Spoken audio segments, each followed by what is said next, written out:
Also, Keiichi hat sich ein paar Gedanken gemacht, wie und wann er denn den Onkel von Satoko umbringt.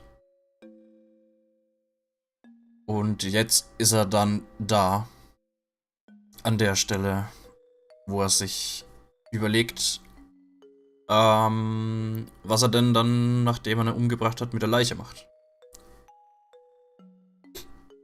So. Jo.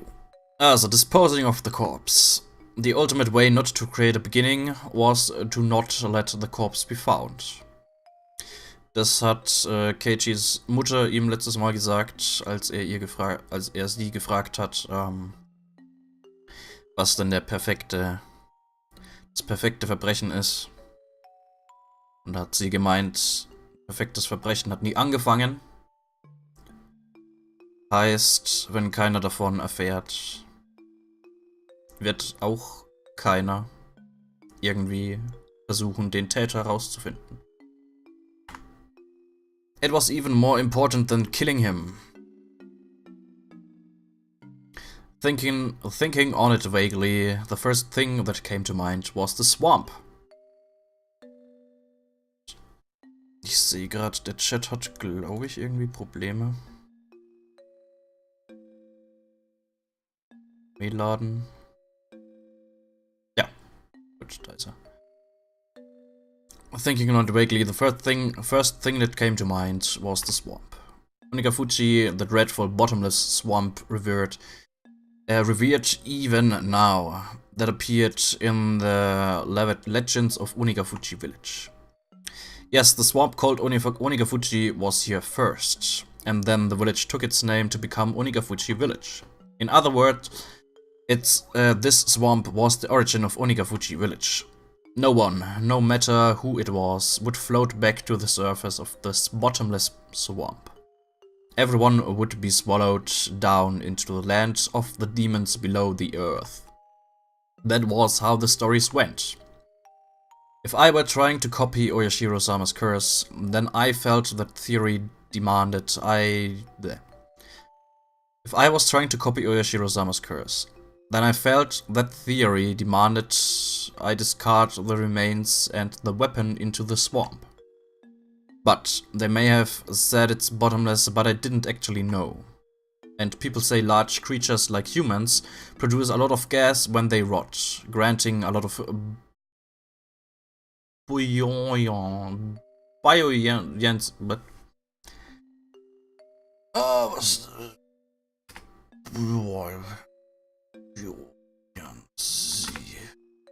Auftrieb.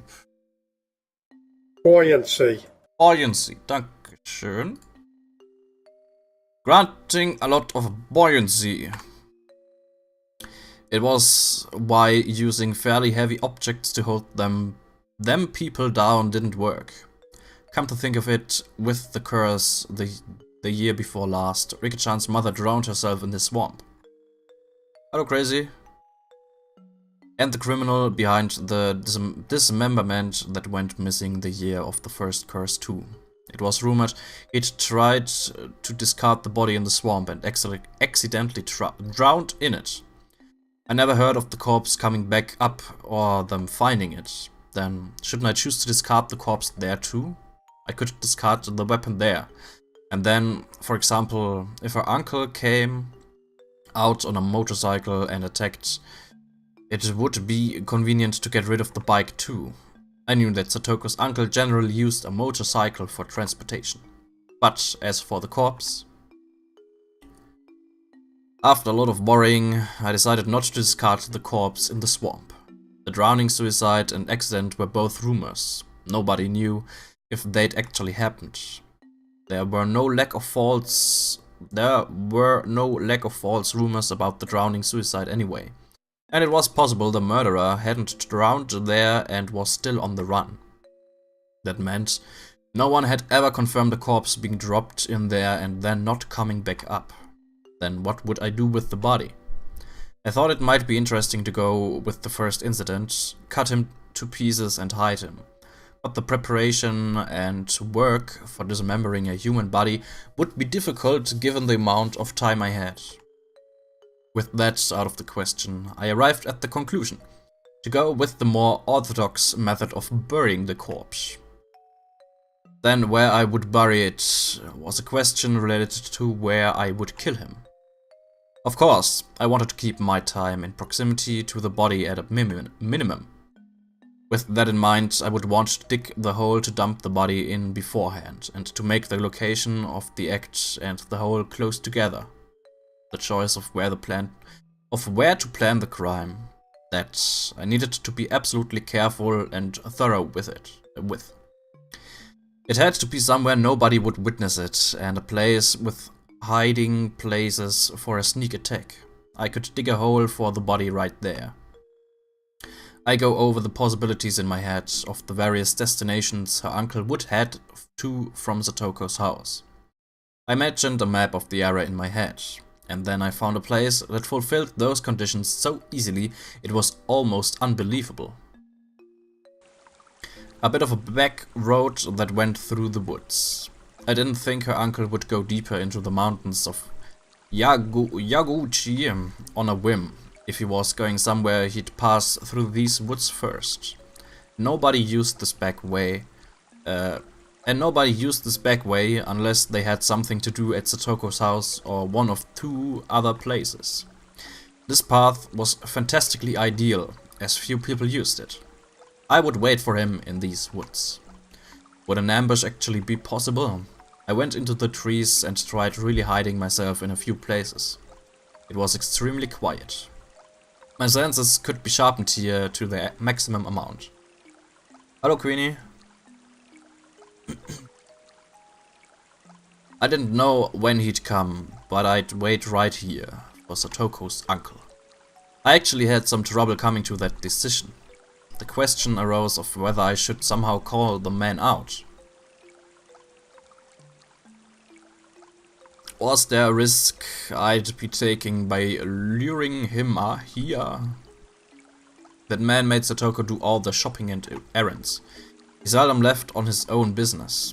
He wouldn't leave unless I worked out a plan to force him to. Would he? That was the question. Tomorrow was the Watanagashi festival.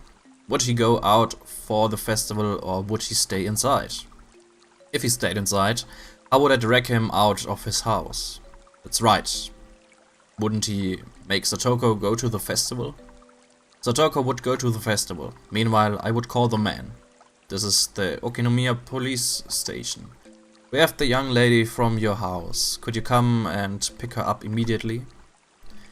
It didn't even have to be the police. This is the clinic. The young lady from your house has been injured. Please come and pick her up. Yes, that would work too. If I claimed to be the police or the hospital, told him to come and then hung up on him, he'd rush there trying to figure out what was going on, wouldn't he? And just the other day, he was visited by a probation officer. He wouldn't suddenly grumble about having to get his niece and not go. It would look like child neglect. The man had no skills useful around the house. Satoko, his slave, was an essential part of his daily life. Conclusion? If he went out to the festival, I would attack him here on his way there or back. If he didn't, I would lure him out by phone. If luring him out by phone was my first step, I needed to be sure Satoko would go to the festival, leaving the house. It would be convenient if I could make Mion take Satoko to the festival. She said her aunt was a district welfare officer. In other words, an ally to the probation officer. If I somehow incited Mion to take Satoko to the festival with her, well, being who she was, she'd use that fact and get her there. Satoko should just take a break and have fun at the festival with everyone. She should have a good time, reminisce on our former peaceful days, and when she went home, everything would be over. Yeah, that would be the best outcome. With that decided, I needed to dig a hole somewhere in the woods to hide the body. so it wouldn't stand out, so it wouldn't be found. Someplace nobody would see me while I was completely exposed as I buried the corpse. I had wanted it to be close to the scene of the crime, but it naturally grew farther away.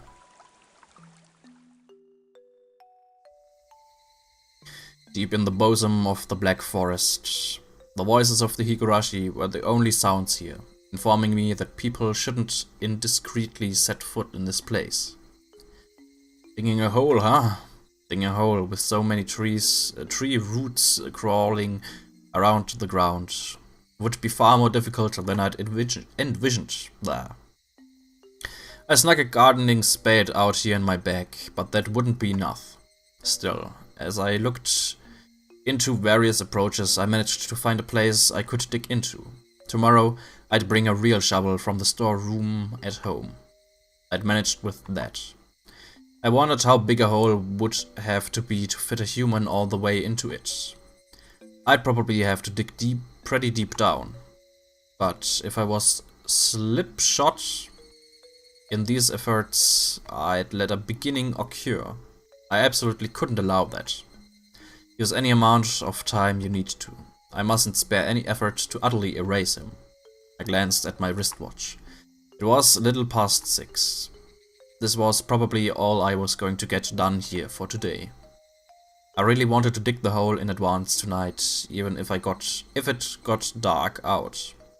But Mom would be upset if I stayed out that late. It wouldn't be good to come off as suspicious to my parents. I needed to go back home and give Mion a call soon. I needed to get her to promise Satoko to take her by tonight. After that, today would be done. Done. Would it be, though? Was this really everything I could do to prepare right now? I decided where to kill him. I decided how to kill him. I decided, of course, how to dispose of the body. I didn't decide on a time, but I would play that by ear. I didn't have a way to decide that. Was that really all? Was this really all right? Have I overlooked anything? Did this really go how I planned? After all this, worries started welling up one after another. It was only natural I'd be anxious. This would be the first and last big job of my lifetime. I could not allow a failure, and I had no experience, as this was my first time. I didn't have the know-how, the knack, so it was only natural I'd be anxious. The dark clouds of unease told me doing nothing would be the easiest way. A truly pathetic suggestion this late in the game. Have you forgotten how miserable Satoko looked? From the outside, it may have looked like I was resolute, but deep in my heart, I knew my knees were shaking loudly. I've never actually won a single fight to my satisfaction. Could I really kill someone? I may have been planning on an ambush, but my enemy was large and far older than me. He had a scary face and he looked like he was well accustomed to fighting. Could I have? All the pieces before and after the murder were perfectly planned, but was the actual murder the most important part, what unsettled me the most? All of my preparations, all of my perfectly concealed machinations. If I didn't successfully murder him, they amounted to nothing. Damn it. After coming this far, you're pathetic, Keiichi Maebara. If you start to have these kinds of second thoughts, your ulterior motive will be obvious. Let's go home. Go home and calm your mind. Tomorrow will be a juncture in your life, the likes of which graduation, employment, marriage, and childbirth couldn't hold a candle to. A day of murder. To kill someone for someone else's sake. With that day behind us, we would take it back again. Those mild, spring-like days we never thought would stop. Those safe, peaceful, fun times. I pedaled my bicycle hard to get back home. It felt somehow unsteady, like my body and soul weren't in alignment. A subtle shift between where the tips of my hands and feet really were and where I felt them to be. My vision was a little distant and narrow, as if the great barrier I risked my future life on had nothing to do with me. An unreal sensation. How could I put it? Everything was so far away. Fine. Feel your unease permeate you, Keiichi Maebara. If that will turn your timidity into meticulousness and allow you to act with greater caution, then it's actually an important emotion to feel. This feeling I had never went away that night.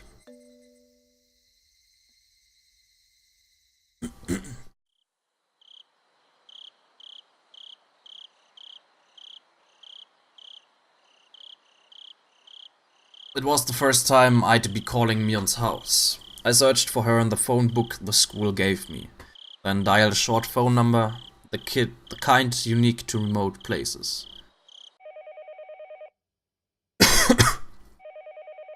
It was around dinner time. She would probably be home. But just as I started to think nobody would respond, someone finally picked up the receiver. Hello, this is Sonosaki. Oh, I'm sorry for calling so late at night. Is this Mion? May I ask who's calling? It's me, Keiichi. Kate-chan. It's pretty late. What's up? She seemed to be in a weirdly good mood and she drew her syllables out.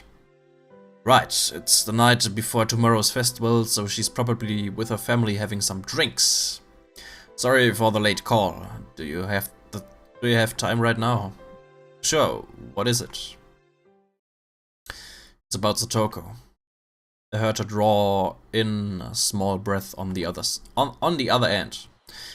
Satoko, she's in a pretty bad spot. Hope she's okay. The scent of sake had completely disappeared from her voice. She can't be okay. You saw too, didn't you? What she was like. She was completely worn out from all the abuse. We failed her all this time and now she's become like that. We didn't fail her. Everyone tried their hardest to help her. But we didn't come up with anything and we couldn't save her. In the end, we couldn't do anything about it, and now she's become like that. I guess you're right. All I did was watch after all. So, well, at least... Couldn't we at least let her have fun for one night? Huh? Let her have fun? She's been so battered lately, you understand. That's why... I want you to take her to the Watanagashi festival tomorrow. I don't mind, but why? Why? I want to give her a breather at least for the festival night, you know. Even if it's just one night, if she can get away from her evil uncle. And I think she'll be happy, even if it's only for a little while. Yes, but why? Why what? I was having a little difficulty understanding what Mion was asking me. Why, well, I mean, why don't you bring her, Kei-chan? Why do you need to ask me to do it? Mion was persistent about odd things. No, maybe it'd be better to say that she was sharp. I actually have something to do tomorrow. I can't make it to the festival. So I wanted you to take Satoko there for me. Something to do? It's nothing major. I'll probably finish quickly, but I might not be able to meet up with you all tomorrow. Hey, Mion.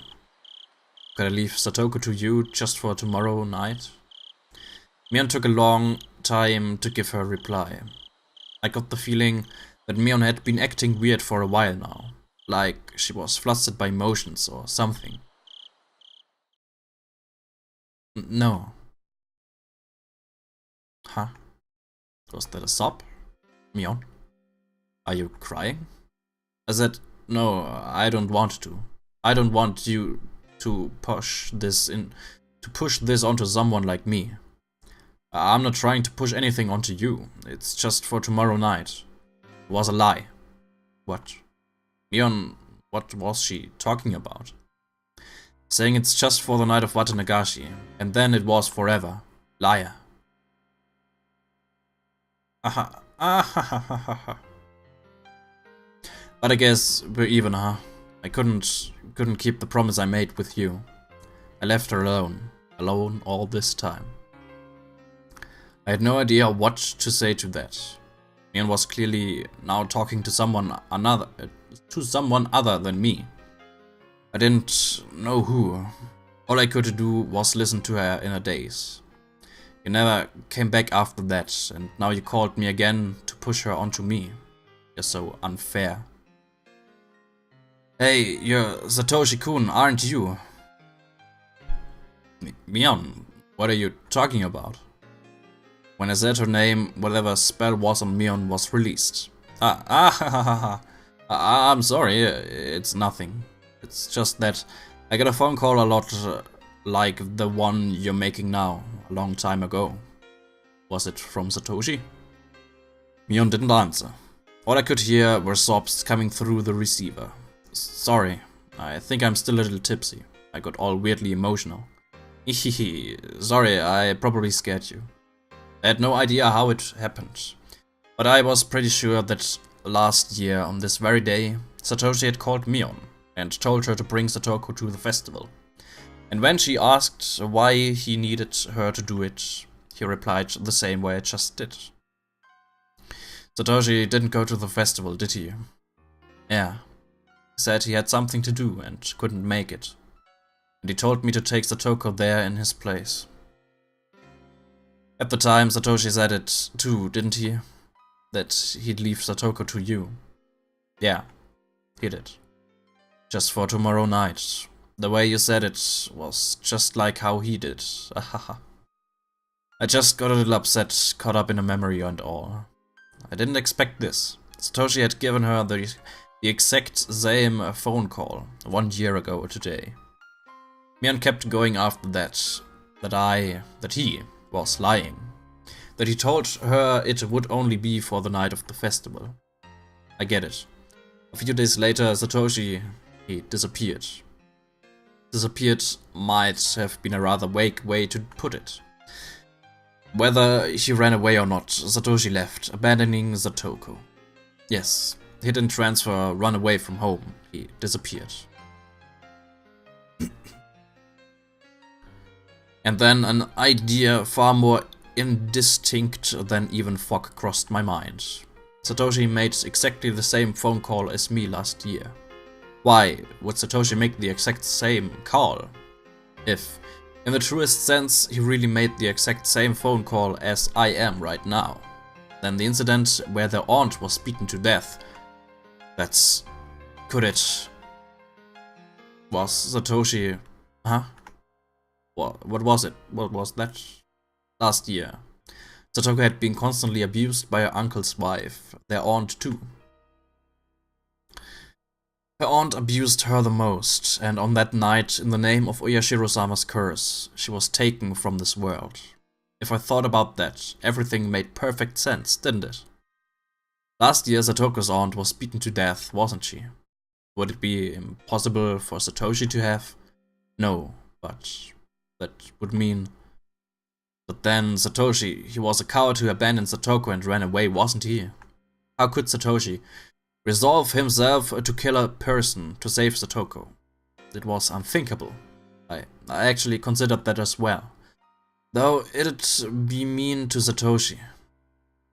A few days later, he disappeared. On Satoko's birthday.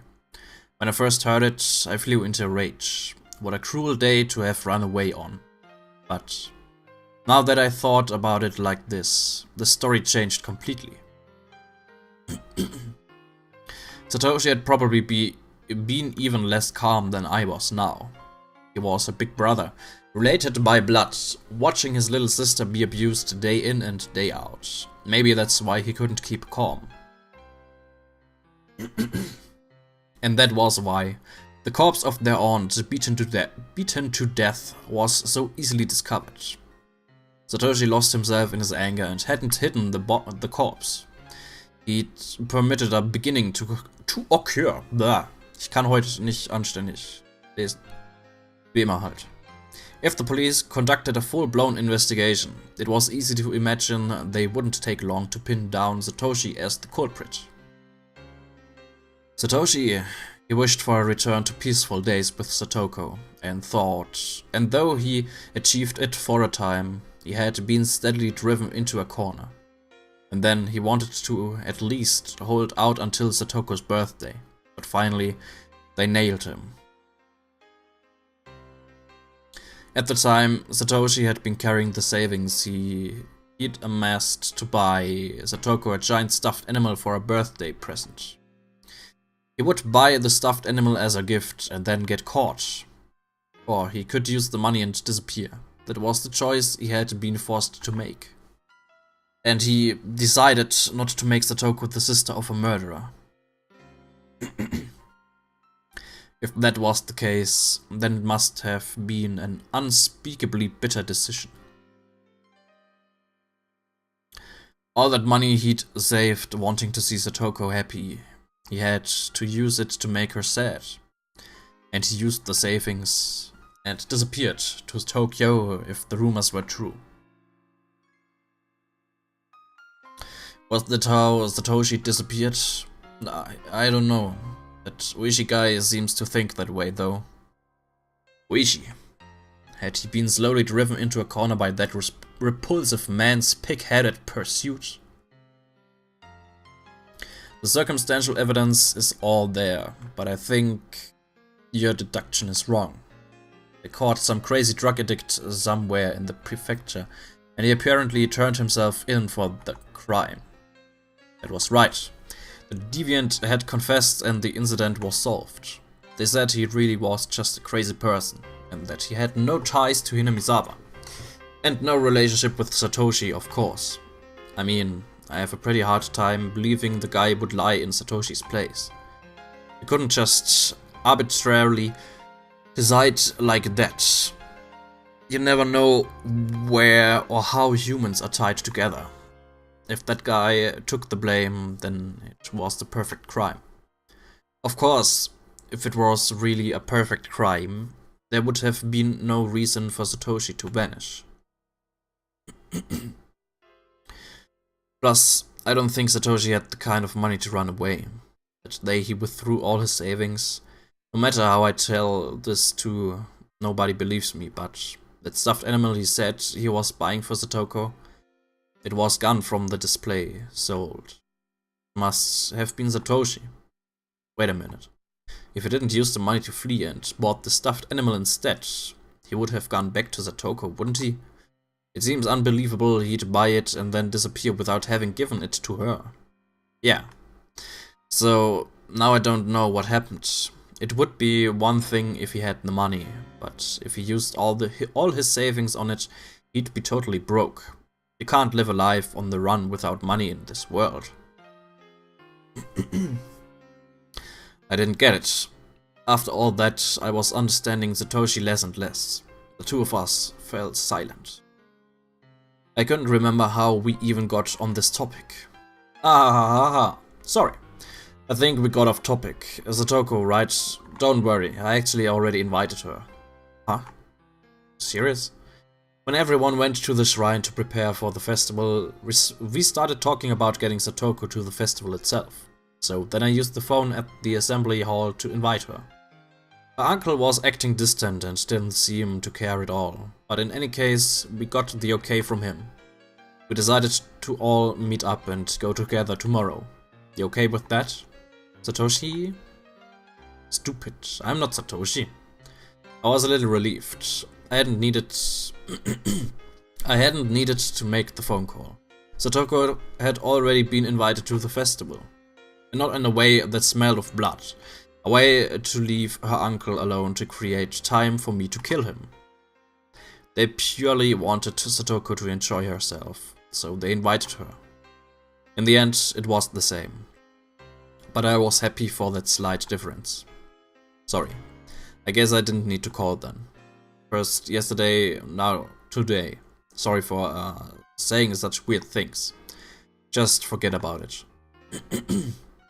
No, I'm the one who should apologize. Losing it like that isn't like me. I'm really sorry. We apologized to each other for a little bit. Alright, I'll be going now. Good night. What did you have to do? As if interrupting our parting words, Mion struck straight where it hurt. Or is it like with Satoshi, where you can't say? Stupid. I keep telling you I'm not Satoshi. Yeah, I know that. I deflected her with a response that wasn't really an answer. Mion didn't hound me anymore after that. Alright, this time for real. Good night. I don't know why you're giving me the same phone call as Satoshi-kun did, but yeah, never mind. I'm sorry, good night. I'm hanging up. Click. Satoshi Ocho, just who are you? I scorned you as a coward who ran away, abandoning his sister. I always thought you didn't have the right to call yourself her Nini, but now I didn't know. Now I didn't know what to think. Shiro-sama's curse on the 4th year, their aunt's death and Satoshi's disappearance, and now me, trying to carry out Shiro-sama's curse on the 5th. Oddly enough, what I was going to do overlapped perfectly with Satoshi, the day before the curse. No, that wasn't all. If we start back from Satoko being abused, then I'd been overlapping with Satoshi for days already. When I talked to Mion before, she asked me if I was Satoshi. If that was the first impression a third party like Mion got, then it was probably true. Then as Satoshi had accomplished, I would succeed in the murder. But that was the extent to which we overlapped. I was far calmer than Satoshi and more calculating. I could actually grow calmer the more enthusiastic I became. That's why I wouldn't follow in Satoshi's footsteps. I would snip him cleanly out of the world and then get our peaceful life back.